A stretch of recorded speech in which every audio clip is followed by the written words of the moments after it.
Shalom, saudaraku Jemaat GBI Petukangan yang dikasihi Tuhan. Apa kabar? Saya berdoa semuanya dalam keadaan baik-baik saja. Kembali berjumpa dengan saya, Pendeta Subagio Arif. Lama kita tidak berjumpa, saudaraku. Sekarang kita berjumpa via online. Sebelum kita mendapatkan firman Tuhan, mari kita siapkan hati untuk berdoa. Bapak yang terkasih dalam nama Tuhan Yesus, terima kasih banyak untuk hari ini. Kalau kami boleh berjumpa secara online Tuhan, kami percaya Tuhan hadirat-Mu sama dimanapun kami berada. Kami membawa hadirat Tuhan, dan Engkau hadir di tengah-tengah kami Tuhan. Berbicara atas kami semua, pakai mulut bibir lidah hamba, nyatakan isi hati-Mu ya Tuhan. Di dalam nama Tuhan Yesus Kristus, kami sudah berdoa dan mengucap syukur. Semua yang percaya diberkati Tuhan, bersama-sama kita katakan amin. Saudara, tidak terasa kita sudah masuk akhir bulan kelima tahun 2021. Saya percaya Bapak Ibu Saudara semua sudah mengalami hal-hal yang luar biasa bersama Tuhan. Nah, firman Tuhan yang akan saya sampaikan pada hari ini adalah bertema tentang jangan menyerah. Jangan menyerah, Bapak Ibu Saudara Tuhan. Saudaraku, saat memasuki tahun 2020 ternyata tiba-tiba saja pandemi COVID-19 terjadi. Lalu apa yang terjadi? Keadaan ekonomi, cash flow, keuangan, kacau balau, berantakan, terjadi PHK, penurunan omset. Apa yang sudah ditarget tidak tercapai, dan sebagainya, Bapak Ibu Saudara. Bahkan ada beberapa orang yang mengalami putus sekolah ya, karena akibat pandemi ini. Saudaraku, hidup ini adalah pertandingan. Sekali lagi, hidup ini adalah pertandingan, saudaraku. Begitu banyak dalam hidup ini kita diperhadapkan kepada pertandingan demi pertandingan. Apa yang kita hadapi hari-hari itu adalah sebuah pertandingan sesungguhnya. Nah, ada yang mengalami kekalahan, namun ada juga yang mengalami kemenangan. Hidup ini adalah perjuangan, Bapak Saudaraku sayang Tuhan. Ada bagian kita yang harus kita kerjakan, ada bagian Tuhan yang Tuhan akan kerjakan. Untuk itu Bapak Ibu Saudara sekalian Tuhan, di dalam perjuangan hari lepas hari, di dalam kita menjalani kehidupan kita, kita perlu Tuhan. Karena dengan melibatkan Tuhan, saya percaya pertandingan demi pertandingan di hidup ini akan kita lewatin, dan kita akan diberi kemenangan dan kemenangan. Sekalipun sekiranya mungkin ada kita kegagalan atau kekalahan sepertinya, nah itu adalah sebuah kesuksesan, ada sebuah kemenangan yang tertunda, Bapak Ibu Saudara. Jadi kalau kita mengalami kegagalan, mungkin ada penurunan kelihatannya secara omset, secara keuangan, kita mengalami mungkin jatuh sekalipun, saudara Kristus Tuhan, percayalah waktu kita melibatkan Tuhan, kita sedang menunda atau tertunda kemenangan atau kemajuan kita. Saudara Kristus Tuhan, ada yang kelihatannya lemah, bodoh, lambat, dan sebagainya, ternyata bisa menjadi pemenang. Di dunia ini tidak ada yang pasti. Inilah jika fokus kita hanya kepada hal-hal dunia materi, kita bisa akan dibuat ketakutan. Kita akan menjadi khawatir.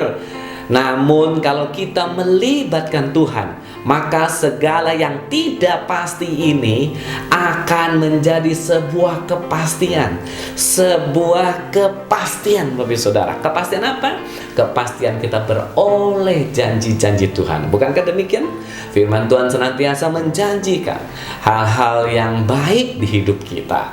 Dia merancangkan yang baik bahkan di hidup kita. Bukan rancangan kecelakaan, tetapi rancangan yang membawa damai sejahtera. Saudara Tuhan, pertandingan apa yang terpenting di dalam hidup ini? Saya percaya waktu seseorang tidak mudah menyerah, maka pertandingan apapun di hidup ini akan dia lewati, saudara. Dia tentu akan berpikir keras, dia tentu akan mencari cara.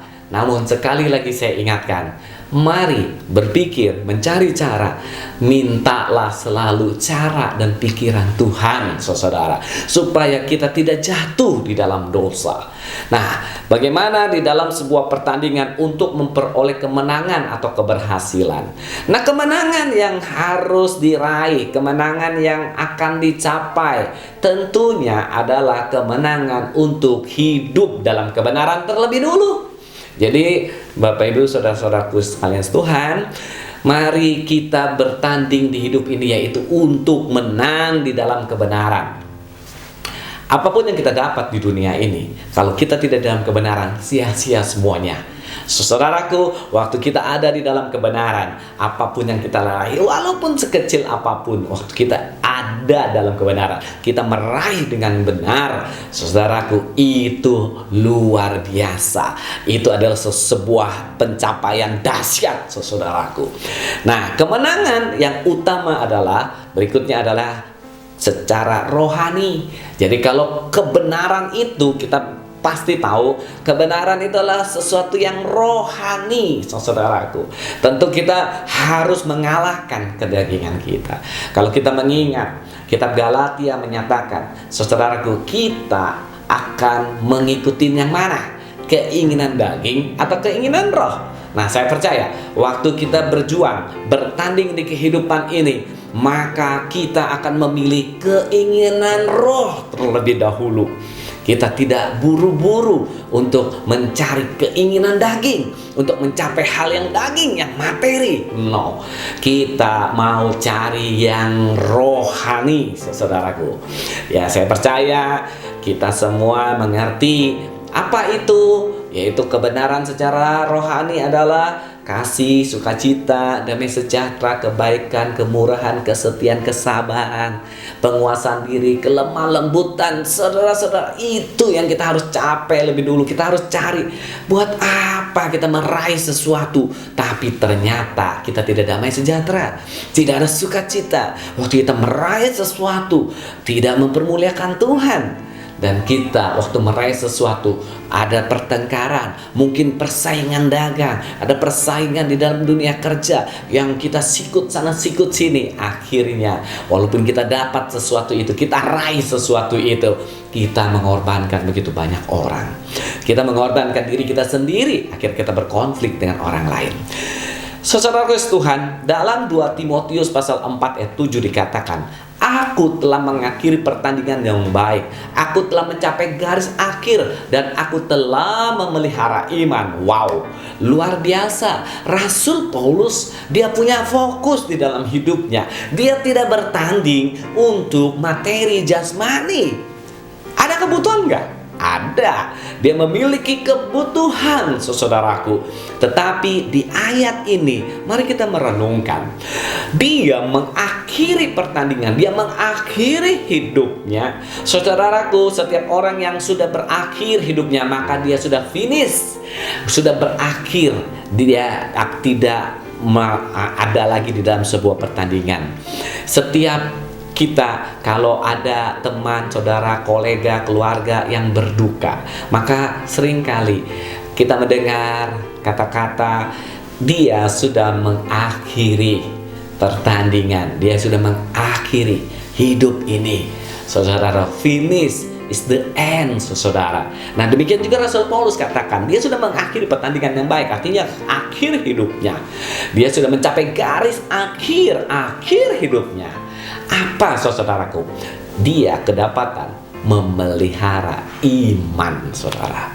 Nah, kalau Rasul Paulus mengajarkan setiap kali bahwa dia mengakhiri hidupnya dengan iman yang tetap dipegang teguh di dalam hidupnya, saya percaya Bapak Ibu Saudara pun melewatin hari lepas hari. Mari jangan pernah lepaskan iman kita. Jangan sampai kehilangan iman kita. Jangan sampai kita menggadaikan iman kita, bahkan menjual iman kita untuk sebuah kemenangan yang bersifat jasmani. Kenapa? Karena begitu banyak tawaran dunia ini untuk menghalalkan segala cara untuk tinggalkan Tuhan, untuk tidak percaya Tuhan. Ngapain berdoa? Kamu juga nggak dapat apa-apa. Ngapain ya kamu percaya Yesus? Nih, saya kasih kamu modal, tapi kamu harus tinggalkan Yesus Kristus. Saudaraku, begitu banyak orang menerima bantuan-bantuan, bahkan bantuan sembako mungkin, bahkan bantuan apapun, tapi dengan ujung kamu lepaskan Kristus Yesus. Kamu jangan lagi ke gereja. Kamu lepaskan, kami akan buat kamu dicukupkan dan sebagainya. Oh no. Saudaraku, di masa pandemi ini saya mau mengingatkan sebagai hamba Tuhan, memang berat, memang sulit, memang sukar keadaannya, saudara, tapi percayalah, Tuhan Yesus, Tuhan yang hidup, Dia tidak mati, Dia hidup, saudaraku. Dan saya percaya bahwa kalau Dia hidup, Dia pasti tolong kita. Dia pasti tolong kita, saudara. Demikian juga apa yang terjadi waktu saya mengalami pandemi. Saya punya usaha merosot, saudara, dan penghasilan habis. Mungkin sekitar 80% habis, saudara. Saya kelimpungan, tetapi Tuhan campur tangan. Tepat pada saat waktu saya membutuhkan, ternyata ada orang yang memberikan dan mengirimkan berkat sesuai seperti yang saya doakan, saudara. Siapa yang menggerakkan orang tersebut? Siapa? Saya enggak cerita, saya enggak ngomong sama orang segala macam. Apa yang terjadi dalam hidup saya pasti bisa terjadi dalam hidup saudara juga. Saya percaya apapun yang kau alamin hari-hari ini di masa pandemi ini, sesukar sesulit apapun, jangan lepaskan iman percaya kita. Apa itu? Bahwa Yesus Kristus adalah Tuhan. Karena Dia Tuhan, Dia berdaulat dalam hidup kita. Kalau Dia berdaulat, maka segala kebutuhan keperluan kita dicukupkan Dia. Kehidupan kita dipelihara Dia, dijagai, dilindungin.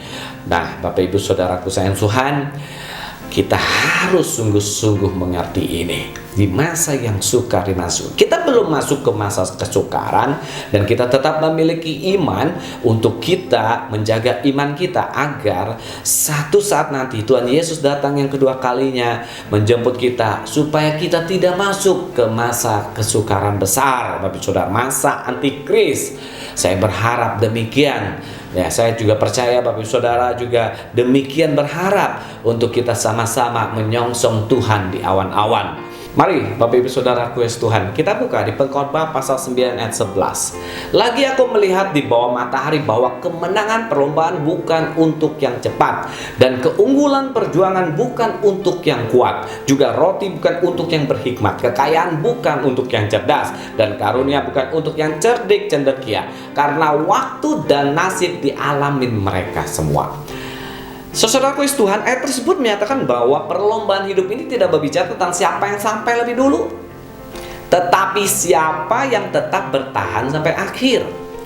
Perlombaan bukan untuk orang yang cepat, tetapi untuk orang yang bertahan sampai akhir. Sebab segala sesuatu masih ada waktu dan nasib yang berperan, saudaraku. Waktu dan nasib adalah milik Tuhan. Amin. Yes. Jika secara dunia pemenang perlombaan tentulah siapa yang tercepat, terpintar, terkuat dan sebagainya. Tetapi menurut ayat ini belum tentu. Belum tentu, karena di hidup ini tidak ada yang pasti. Ya, tadi di awal saya katakan ada yang lemah, ada yang bodoh, kelihatan tidak ada apa-apanya tapi bisa survive di dalam keadaan pandemi ini. Jadi sekali lagi, waktu kita ada di dalam pertandingan kehidupan ini yang tidak pasti, maka saya mau katakan sebuah kepastian adalah hanya di dalam Tuhan. Waktu kita mengandalkan Tuhan, ada sebuah kepastian. Walaupun tidak pintar, kalaupun kau tidak memiliki speed yang cepat, mungkin di dalam berdagang, di dalam apapun, tidak kuat, tidak terlalu kuat dan sebagainya, tetapi saudaraku Tuhan bisa menjadi juara, ya, bisa menjadi juara, ya. Nah, ada orang yang kuat, yang sehat, bisa tiba-tiba mati, saudara. Atlet muda yang sedang naik daun bisa tiba-tiba mengidap penyakit yang melumpuhkan. Seseorang yang kaya bisa tiba-tiba kehilangan segalanya karena transaksi yang buruk, ya, karena ekonomi global dan segalanya. Bisa terjadi tiba-tiba, bisa terjadi apa saja mungkin terjadi di dunia ini. Di dunia ini tidak ada yang pasti, semua tidak ada kepastian, saudara. Jadi pengalaman, kepintaran apapun tidak menjamin, saudara, tidak menjamin ya untuk sebuah kepastian. Jadi ada hal-hal yang bisa tidak terduga, ada peristiwa yang bisa tidak terduga, saudara. Jadi walau dalam keadaan bagaimanapun buruknya, saya percaya jika kita melibatkan Tuhan, tentu akan beda. Tentu akan beda. Karena Tuhanlah yang berdaulat, Tuhanlah yang punya otoritas di hidup ini. Ya, Dia yang mengatur segala sesuatunya. Niscaya, saudaraku, kemenangan demi kemenangan akan kita alamin dalam hidup ini. Bagian kita adalah apa? Jangan menyerah. Bagian kita adalah terus mengiring Tuhan. Pegang iman kita, pegang janji Tuhan. Waktu kita melakukan hidup ini dalam kebenaran, saya percaya sebab kemenangan demi kemenangan yang Tuhan beri, Tuhan nyatakan itu. Bukan kemenangan seperti dunia pikir, bukan, saudara. Mungkin saja engkau waktu bertanding tidak menang, tetapi waktu kau mengerti bahwa kemenanganmu dilakukan di dalam kebenaran, oleh karena engkau menyadari semua kan anugerah Tuhan. Itu beda, saudara, beda. Mungkin waktu kau menang juara 1, ya, ternyata itu mungkin Tuhan tahu hati kita. Kita berpikir mungkin ini karena usahaku, karena latihanku, karena ini itu dan sebagainya. Mungkin Tuhan tahu, ya, sehingga waktu kita mau menang tidak diberikan kemenangan nomor 1. Tetapi percayalah saudara, waktu kita sekalipun bukan juara 1, ya, mungkin kita nomor kesekian, tapi waktu Dia melihat hati kita ini, ya, memuliakan Dia, maka kemenangan diberikan kepada kita. Ya, saya berharap Bapak Saudara nangkap ini, ya. Kemenangan yang diberikan oleh Tuhan belum tentu seperti yang dunia pikirkan, saudara. Nah, pelajaran apa yang kita petik dari beberapa hal di atas? Jangan mengandalkan kekuatan sendiri, kebijaksanaan sendiri, kemampuan sendiri, tetapi berserahlah kepada Tuhan. Ya, kita andalkan Tuhan, ya. Karena Tuhanlah yang mengetahui akhir dari suatu permulaan. Tuhanlah yang mengetahui akan siapa yang jadi pemenang. Itu semua udah ada atur, sudah diatur oleh Tuhan, saudaraku. Maka yang bisa merubah itu hanya Tuhan. Jadi Amsal pasal 21 ayat 31 katakan, kuda diperlengkapi untuk hari peperangan, tetapi kemenangan ada di tangan Tuhan. Jadi sekalipun kelihatannya kau akan kalah, tapi kalau Tuhan berkehendak kau menang. Sekalipun kau kelihatannya tidak juara, tapi kalau Tuhan berkehendak, engkau mempermuliakan Dia, juara. Saudara Kristus Tuhan, kemenangan bagi orang percaya adalah ketika Tuhan dilibatkan dan diandalkan dalam setiap perkara. Kemenangan bagi orang percaya berbeda dengan kemenangan orang dunia. Saudara kasih, di dalam Tuhan menjadi seorang pemenang bukanlah orang yang tidak pernah gagal. Sekali lagi, bukan orang yang tidak pernah gagal. Ya, jadi waktu kita mengiring Tuhan, kan harus kemenangan terus, Pak. Oh, enggak gitu. Maksudnya, waktu seseorang ya ada mengandalkan Tuhan dalam Tuhan, bisa saja Tuhan izinkan kegagalan itu. Ya, jadi bukan selalu harus menang-menang, enggak juga. Tetapi percayalah, orang yang menang adalah orang yang tidak pernah gagal. Ya, jadi menjadi seorang pemenang itu bukan artinya tidak pernah gagal, tidak pernah kalah. Ya, dia mungkin saja pernah gagal, ya, tetapi orang yang berkemenangan, bahkan orang yang mengandalkan Tuhan, dia tidak pernah putus asa, dia tidak pernah menyerah, dia mau bangkit, dia mau berusaha lagi sampai akhirnya kemenangan terjadi. Dia mengerti segala sesuatu ada waktunya.